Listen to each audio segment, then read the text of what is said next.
आपके घर में छोटा सा शिवलिंग विराजमान, निवेदन है जहां पर भी शिवलिंग आपके घर में विराजमान है, अगर छोटी सी कटोरी में एक बेलपत्र को आप नीचे रखिए, छोटी सी कटोरी उस बेलपत्र के ऊपर रखकर उसमें थोड़ा सा मधु शहद शंकर भगवान की साक्षी में शिव जी के सामने अगर शुक्रवार की शुक्रवार रखना प्रारंभ कर दो, धीरे धीरे संपदा की वृद्धि अपने आप होना प्रारंभ होगा। जरा जिसका आधा सिर दुखता हो, पूरा सिर दुखता हो, नेत्र में भुकुटियां दुखती हो, सुबह से लेकर रात तक घबराहट उत्पन्न होती हो, बेचैनी होती हो और बहुत ज्यादा तकलीफ में चक्कर जैसा बना रहता है, उसके लिए यक्षेश्वर महादेव की आराधना का स्मरण करिएगा। ये शिवलिंग है, जलाधारी है, यहां से पानी बहता है। 7 दुर्वा 7 स्थानों पर जलाधारी पर रख दीजिए। 7 स्थान, 7 ही स्थान पर जल चढ़ाना प्रारंभ करो। जो 1 लोटा जल आप लेकर गए हो 7 स्थान पर चढ़ाइए। उसके बाद में बचा हुआ जल शिवलिंग पर चढ़ा दीजिए। यक्षेश्वर महादेव का नाम लेकर एक एक दुर्वा को उठाकर रख लीजिए। यक्षेश्वर महादेव का नाम लेकर वो दुर्वा वापिस लेकर आ जाओ। 7 दिन तक सुबह सुबह बिना कुछ खाए उस एक एक दुर्वा को यक्षेश्वर महादेव का नाम लेकर चबा चबा कर खाना प्रारंभ करो। 7 दिन तो जाने दो, 2 दिन के अंदर ही जिसका भी सुबह से लेकर रात तक सिर में दर्द रहता है वो धीरे धीरे धीरे धीरे बंद होना प्रारंभ हो जाएगा और शरीर में जो भी तकलीफें हैं वो रोग धीरे धीरे समाप्त होगा। यक्षेश्वर महादेव। सती माता ने जो शब्द कहा वो अपनी जिंदगी में उतारिएगा जरा सबकी सब। तुम्हारे घर के मंदिर में सारे देवता बैठे हैं, मना नहीं है, प्रणाम है, दंडवत है, नमन है, पर कहते हैं जिस घर के मंदिर में शंकर का शिवलिंग नहीं होता समझ लेना कि वो मंदिर पूरा सूना की सूना ही माना जाता है। पूरा मंदिर सूना है। इसलिए अपने घर के मंदिर में, अपने घर के अंदर भले एक छोटा सा पत्थर का शिवलिंग हो, पाषाण का शिवलिंग हो, लकड़ का शिवलिंग हो, स्फटिक का शिवलिंग हो, चाहे तुम्हारे यहाँ पीतल का शिवलिंग हो, तांबे का शिवलिंग हो, जो शिवलिंग आपके घर में आसानी से मिल जाए, आपके गांव में, नगर में, शहर में, कॉलोनी में, सोसाइटी में, अपने घर में एक छोटा सा शिवलिंग का होना जरूरी है। क्यों जरूरी है? किस लिए जरूरी है? जैसे घर में थोड़ा सा बाम रखती हो, विक्स रखती हो, थोड़ी सी दवाई रखती हो, कोई पेट दुखने की दवाई रखती हो, कोई सिर दुखने की दवाई रखती हो, कोई का भी सिर दुखेगा हॉस्पिटल बंद रहेगा, क्लिनिक बंद रहेगा, दुकानें बंद रहेगी, तो हमारे घर में से हम निकाल कर दे देंगे और उसको खिला देंगे, उसको ठीक हो जाएगा। उसी तरह यदि हम मंदिर तक जाकर 1 लोटा जल नहीं चढ़ा सकते, हम मंदिर नहीं पहुंच सकते, हम शिवालय तक नहीं पहुंच सकते, हम कहीं जा नहीं सकते, तो अपने घर में जो शंकर का शिवलिंग है, बस अगर कोई तकलीफ आई, एकदम कष्ट आ गया, एकदम दुख आ गया, उठना, रात दिन कुछ मत देखना, थाली में रखना मेरे महादेव को, 1 लोटा जल भरना और शिव जी को दिल से चढ़ा देना। शिव उसको स्वीकार कर कर तुम्हारे कष्टों को, तुम्हारे दुखों को मिटा देंगे। भगवान शंकर उन दुखों को, उन कष्टों को मिटा देंगे। शिव उन दुखों को मिटा देंगे। शिव उन कष्टों को, ये स्पीकर नहीं चल रहे हैं भाई, शिव उन दुखों को मिटा देंगे, उन कष्टों को मिटा देंगे।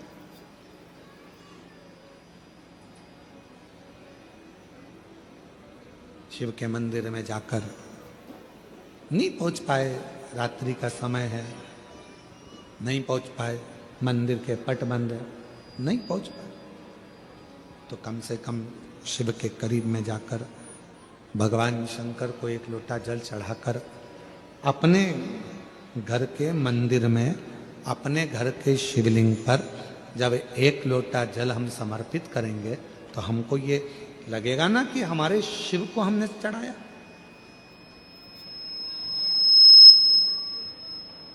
शिव को कहो, शंकर को कहो, शिव कथा कह रही है। सती मैया पहुंची, पूरा यज्ञ देखा, शिव का कोई स्थान नहीं था, भगवान शंकर का कोई स्थान नहीं, सब खाली।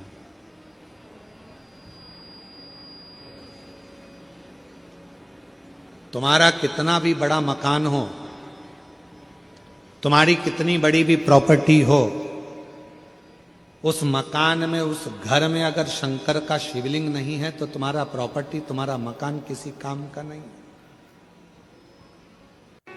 जिसके घर में संपदा की कमी होती है, जिसके घर में कर्जा बढ़ जाता है, लक्ष्मी नहीं आती, बहुत टेंशन की जिंदगी जीता है मनुष्य, व्यापार चल नहीं रहा, बहुत तकलीफ का जीवन चल रहा होता है, तो आज भी नियम है महाराज कि सोमवार, शुक्रवार, ये 2 वार ऐसे हैं, इन 2 वार को यदि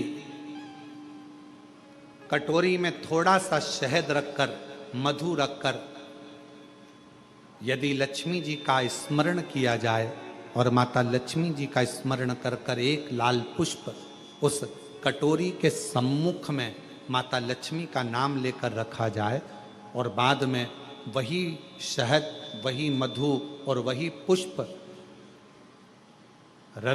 सोमवार का दिन और शुक्रवार के दिन लक्ष्मी का पूजन कर कर, स्मरण कर कर, दूसरे दिन शुक्रवार के दिन पूजन करें, शनिवार के दिन उस मधु का, उस पुष्प का विसर्जन करें, सोमवार के दिन पूजन करें लक्ष्मी जी का स्मरण कर कर, और मंगलवार के दिन अगर विसर्जन करें, 5 या 7 सोमवार या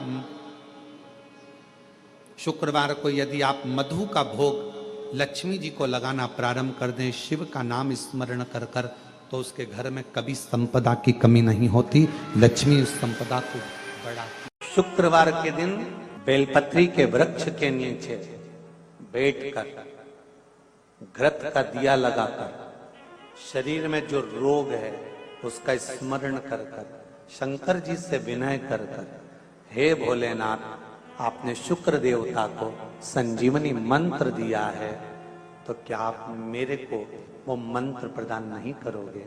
मेरे रोग, मेरी बीमारी, मेरे दुख को आप नहीं हरोगे? शिव से कहो, ये शरीर आपने दिया है और भजन करने के लिए दिया है, स्मरण करने के लिए दिया है, कीर्तन करने के लिए दिया है, तो संभालोगे भी आप। और बेलपत्री की ओर मुख कर घी का दिया लगाकर महामृत्युंजय मंत्र का स्मरण कर लेने पर धीरे धीरे धीरे धीरे धीरे धीरे वो रोग समाप्ति की ओर आता चले जाता है। विष्णु पुराण कहती है, स्कंद पुराण कहती है महाराज कि भगवान नारायण स्वयं इस जड़ के नीचे अपना विश्राम करते हैं महाराज, इस जड़ के नीचे। प्रयास करा करो, एक चुटकी हल्दी, कितनी? मात्र एक चुटकी हल्दी, आंवले के वृक्ष के नीचे भगवान हरि हर महादेव, कौन से महादेव हैं? हरि हर महादेव के नाम से रखकर उस पर पूर्व मुख कर कर, पूर्व की ओर मुख कर कर जल समर्पित करना प्रारंभ कर दीजिए। आप अगर प्रयास करेंगे, शुक्रवार की शुक्रवार करें या नवमी की नवमी करें, अष्टमी की अष्टमी करें, प्रदोष की प्रदोष कर लें। माता लक्ष्मी एक बार भगवान विष्णु से प्रश्न करिए कि ये सारा ठाट भगवान नारायण, आपको बैकुंठ का राज्य कैसे मिला? आप बैकुंठ के अधिपति कैसे बने? आपको जो बैकुंठ कैसे प्राप्त हुआ?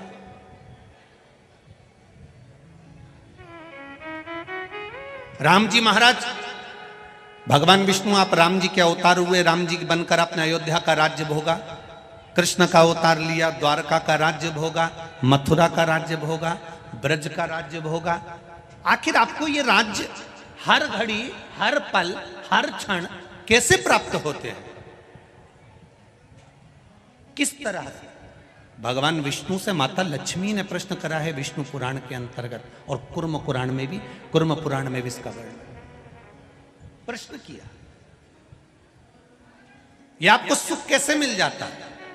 आपको बैकुंठ का राज्य मिल गया, आपको द्वारका का राज्य मिल गया, आपको अयोध्या का राज्य मिल गया, आपको रावण की लंका दूसरे की थी वो लंका का राज्य आपको प्राप्त हो गया।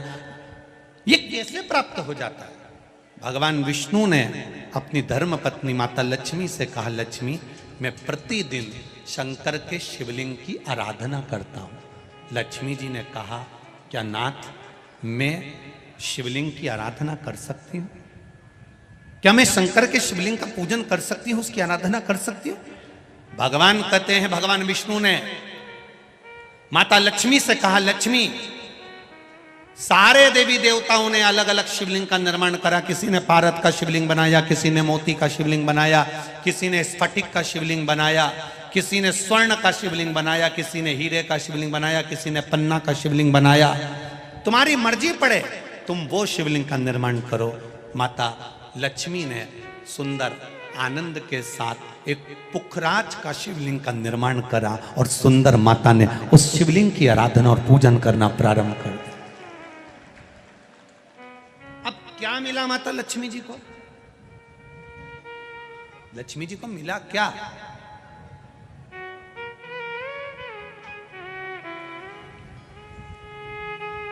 क्या प्राप्त हुआ माता लक्ष्मी जी?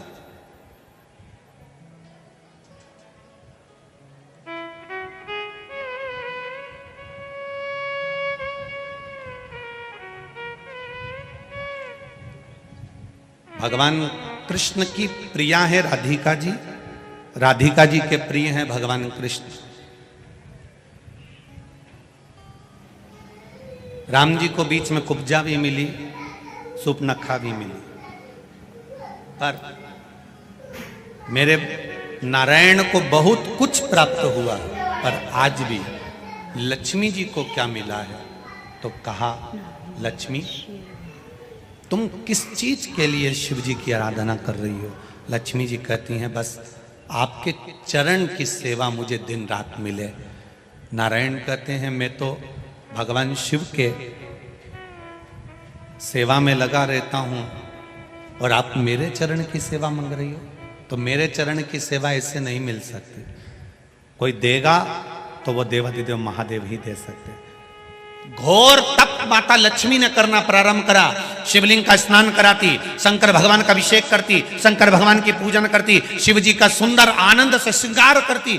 मेरे देवाधिदेव महादेव, मेरे काल अधिपति महाकाल राजा, मेरे विश्वनाथ भगवान स्वयं उस शिवलिंग में से प्रकट होकर बोले, लक्ष्मी तुम्हें क्या चाहिए? लक्ष्मी जी कहती हैं, प्रभु आपने मेरा विवाह नारायण के साथ तो कर दिया, पर नारायण दिन रात आपकी सेवा में लगे रहते हैं, तो उनके चरण मुझे नहीं मिल पाते। शंकर भगवान ने कहा, मैं वचन देता हूं लक्ष्मी, तू नारायण के चरणों में सदा विराजमान मिलेगी।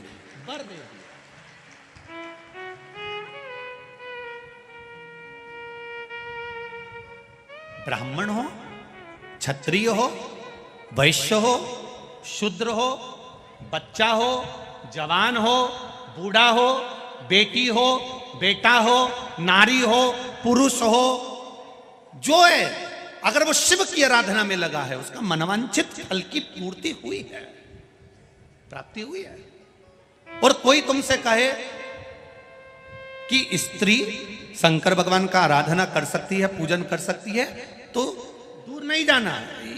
ये जो शिव पुराण है हमारे पास में, गीता प्रेस गोरखपुर की, उसका दर्शन मैं आपको करा देता हूँ। ये शिव पुराण गीता प्रेस गोरखपुर की है, तुम भी बाजार से लेकर आना। इसका 73 नंबर का पेज निकाल कर पढ़ना विद्येश्वर संहिता में से। उसमें लिखा हुआ है, जो नारी शंकर भगवान का स्नान कराती है, श्रृंगार करती है, पूजन करती है, वो संसार सागर से मुक्त होकर मां पार्वती की परम सखी बनकर विराजमान होती है। यह विद्येश्वर संहिता कह रहे।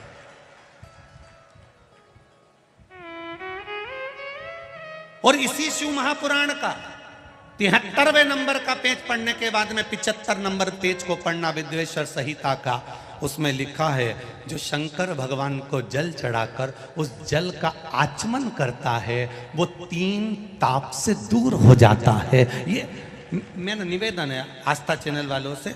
पन्ना मैं निकाल रहा हूँ और उसको मैं लाइन से अक्षरों पर लाइन दिखा रहा हूँ। मेरा निवेदन है आप भी बताना कि शंकर जी पर जल चढ़ाकर पीने का कितना लाभ है।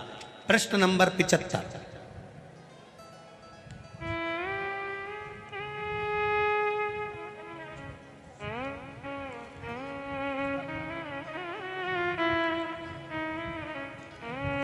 अब आस्था चैनल से निवेदन है और आप सब भी एलसीडी पर ध्यान देंगे और अपने अपने मोबाइल पर भी, जितने लोग टीवी पर कथा सुन रहे हैं वो, मोबाइल पर सुनने वाले वो, जो लोग कहते हैं शिव जी पर जल चढ़ा हुआ नहीं पीना चाहिए, उसके लिए मेरे वेद व्यास जी लिख रहे हैं पेज नंबर 75 विद्येश्वर संहिता। ध्यान रखिएगा। जो मनुष्य, उंगली पर ध्यान देंगे जो टीवी पर चल रही है, जो मनुष्य शिवलिंग को विधि पूर्वक स्नान कराकर उस स्नान के जल का 3 बार आचमन करता है उसके कायिक, वाचिक और मानसिक तीनों प्रकार के पाप शीघ्र नष्ट हो जाते हैं। ये शिव पुराण।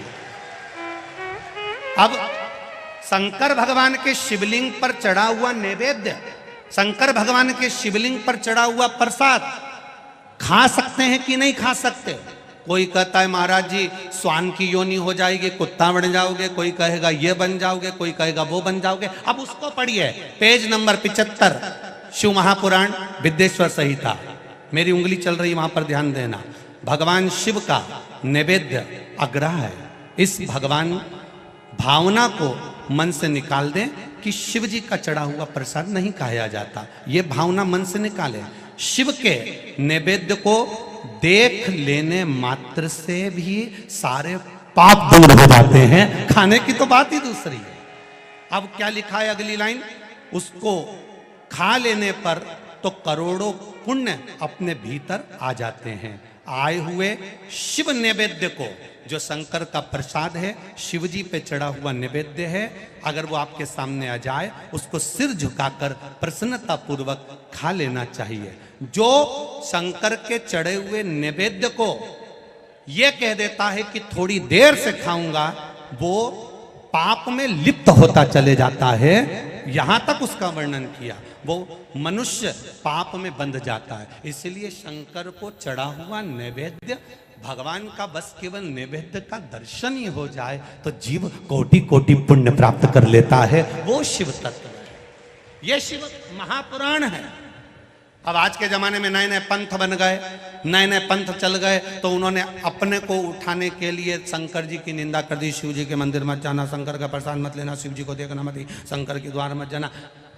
हम किसी पंथ की पुस्तक की बात नहीं करते, क्योंकि सबने अपने अपने पंथ बनाए तो सबने अपने अपने भाव से लिखा। हम वेद व्यास जी ने जो विद्येश्वर संहिता में लिखा उस शिव महापुराण का वर्णन करते हैं, जो आपने 75 नंबर पेज गीता प्रेस गोरखपुर की शिव महापुराण पुस्तक का आनंद करते हुए इस पुराण में पढ़ा। विद्येश्वर संहिता स्मरण। भ्रांति निकालो मन से। लोग भटकाएंगे, लोग तुम्हें भ्रमित करेंगे। तुम शंकर जी की आराधना करने लगोगे, भगवान का भजन करने लगोगे, भक्ति में डूबने लगोगे, डूबने लगोगे, डूबने लगोगे, डूबने लगोगे, तो लोग तुम्हें भ्रम उत्पन्न करेंगे। शंकर मंदिर मत जाना, शिव जी का प्रसाद मत लेना, शंकर जी पे चढ़ा हुआ जल मत पीना। लोग तुम्हें भ्रमित करेंगे। उस भ्रम से निकालती है मेरी शिव महापुराण की कथा। आप एक एक शब्द का स्मरण करो। मेरा निवेदन है, जिसने शिव को जान लिया उसने संपूर्ण जीवन भगवान के सुपुर्द अपना कर दिया और अपने जीवन। शिव महापुराण की कथा कहती है, अग्नि पुराण कहती है, नर्मदा पुराण कहती है, लिंग पुराण कहती है कि बेलपत्री के वृक्ष के नीचे, नीचे तो नीचे वो भी जाने दो, यहां तक वर्णन किया शिव महापुराण में तो कि बेलपत्री का जो फल होता है ना, बेल फल जो होता है, कहते हैं अगर किसी व्यक्ति के यहाँ लक्ष्मी की कमी होती है, संपदा की कमी होती है, जिसके यहाँ पैसा नहीं आता, धन नहीं आता, तो बेल का जो फल होता है, बेलपत्री का जो फल होता है, उस फल के गूदे को, बेलपत्री के फल का गुर्दा निकाल लो, सुखा लो, गाय के घी में उसको डुबो लो और शुक्रवार के दिन माता लक्ष्मी के लिए अग्नि में आहुति दीजिए। महाराज, शाम के समय पर सूर्यास्त के पहले ये जो आहुतियां हम बेले के गुर्दे के फल की गाय के घी में डुबोकर माता लक्ष्मी और भगवान विष्णु के नाम से देते हैं, महाराज 2 या 3 शुक्रवार करोगे, लक्ष्मी की कभी कमी नहीं आती, संपदा बढ़ती है। एक प्रयोग और कर देखना, कभी अगर मौका मिले आपको तो प्रयोग कर देखिए। लिंग पुराण के अंदर लिखा हुआ है, शिव पुराण में, लिंग पुराण में और स्कंद पुराण में कहा गया कि अगर किसी ने बेले के फल का अगर थोड़ा सा भी गुर्दा पाया है, बेले के फल को खाया हो या बेल का रस पिया हो या बेल के फल का जूस पिया हो, अगर वो व्यक्ति का अनायास किसी कारणवश प्राण भी छूट गए हो, तो शिव महापुराण की कथा कहती है कि 27 दिन तक वो बेल के फल का रस उसके नस नस में रहता है, तो उस व्यक्ति को यम नहीं छूते, वो कैलाश पर निवास करता है। मर भी जाता है तो अधोगति में नहीं पड़ता, नरक नहीं भोगता, वो बैकुंठ पद का कामी हो, बैकुंठ का निवासी।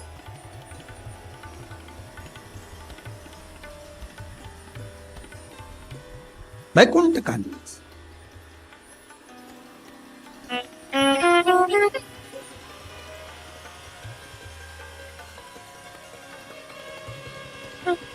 ये जो शिव जी को चढ़ती बेलपत्री हुई, शमी पत्र हुआ, मदार का पुष्प, आंकड़े का जो पुष्प हुआ, ये सब साधारण नहीं है साहब। शंकर का एक एक गुण तत्व ग्रहण करने वाले, शंकर का अनुमोदन करने वाले, शिव को एक एक वस्तु जो चढ़ने वाली साधारण नहीं।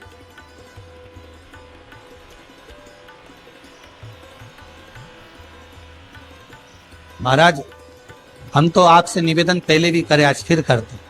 मान लो आपको ऐसा लगता है कि घर में बीमारियां ज्यादा घेर रही है, तो एक बेल का टुकड़ा, बेले का फल का एक टुकड़ा अपने ही घर में कहीं पर भी कटोरी में रख दीजिए, शिव का स्मरण,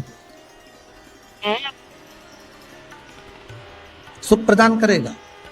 अगर थोड़ा बहुत रोग आ भी गया निकल जाएगा, पर बड़ी बीमारी में कोई फंस नहीं पाएगा, ज्यादा जनहानि नहीं होगी, तकलीफ नहीं भोग पाएगा। शिव को प्रिय। फिर वही स्कंद पुराण का संवाद आ गया।